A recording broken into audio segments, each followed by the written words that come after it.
a special place. Yesterday, going around the campus and trying to re-familiarize myself with it, I got to a spot where I was indeed very sad. I was looking for Madam Shehu's tree. And it took several of us to find the exact site where the tree was. And if you're familiar with what the tree held, it wasn't just a tree, but there was Madam Shehu there who was, of course, selling his confectionaries and all that. But that spot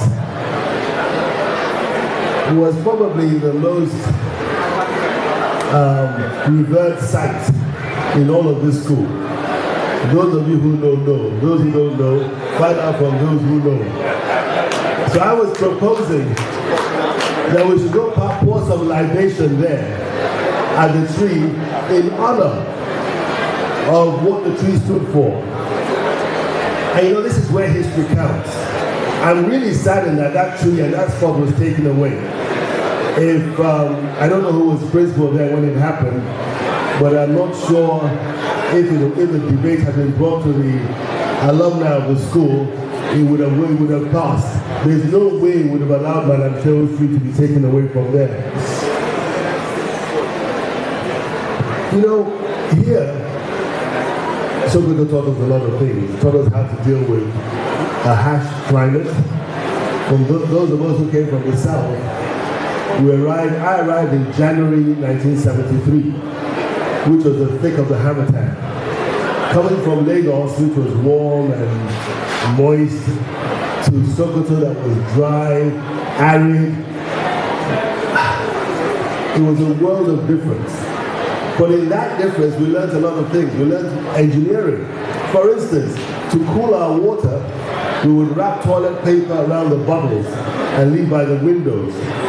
I don't know if you still have that engineering, that technology going on here now, but we used to do that to cool our water. And then the senior students, of course, will wait and come take your water. There's nothing you can do, so you start all over again. But the beauty of it was that we learned something that other parts of the country was totally alien. I learned, for instance, the best burger you could have was bread that we got from the junior staff quarters with kose in the middle. And if you could afford it, you sprinkle some groundnuts in between and eat that with a bottle of Coca-Cola. There was no better food in the world. These are things that memories are treasured memories are made of. Having said all this, and in opening this occasion, we must ask ourselves,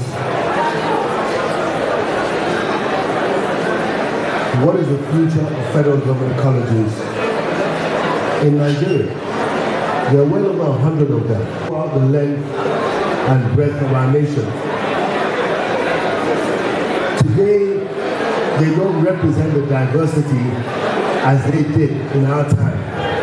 The times have changed. So maybe the diversity is not what we're seeking now, it's the quality that we're seeking.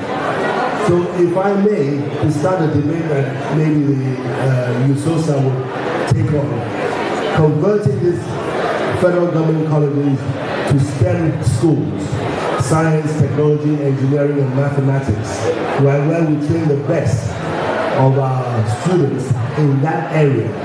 Having 120 or more, having them turned into STEM academies, where we emphasize science, technology, engineering, cyber electronics, and all sorts of things to bring us into the real modern world, as it were, today, could be a way out of this. Because I know that there's apparently, I don't want to speak for the representative of the Minister of Education, but I believe that the question of what we do with federal government colleges going forward is important. Having said all that, I want to welcome all of us to the 60th anniversary of perhaps one of the greatest schools in all of Nigeria. A school that we're all very proud to say that we are alumni of. I want to congratulate all of you, the students who are here. Congratulate the staff for keeping the flag flying. I want to say thank you to the principal who has kept the work going. Congratulations, 60 years of building an incredible institution. Well